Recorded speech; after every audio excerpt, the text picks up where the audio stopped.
Welcome to the Learning Pines YouTube. We hope this video helps. In this video, I will explain how to start your Nissan Kicks. First, ensure your vehicle is in park or neutral for safety. Next, firmly press the brake pedal with your foot. This is a crucial step for the ignition system to engage. Then, locate the engine start/stop button, typically found on the dashboard near the steering wheel.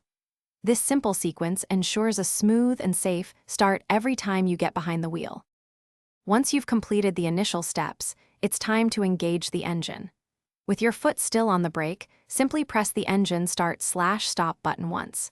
The engine should come to life almost immediately. If, for any reason, the engine seems to struggle a bit, you can hold the button down for a few extra seconds until it fully catches. As soon as the engine is running smoothly, release the button and you are ready to go.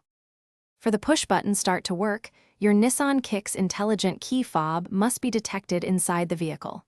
It's best to keep the key fob within a few feet of the driver's seat, perhaps in your pocket or a cup holder. If the car doesn't start, check if the key fob battery is low. A weak battery can sometimes prevent the system from recognizing the key, even if it's inside the car, causing a delay in your journey. If your Nissan Kicks still won't start, there are a couple of things to check. First, ensure your car battery isn't dead. A completely silent turn of the key often indicates this. If the key fob battery is low, you can often use the fob itself to push the start button, allowing the car to read the chip directly. For any persistent issues, always refer to your owner's manual for detailed troubleshooting steps specific to your vehicle model. Thanks for watching. Consider subscribing if we helped you.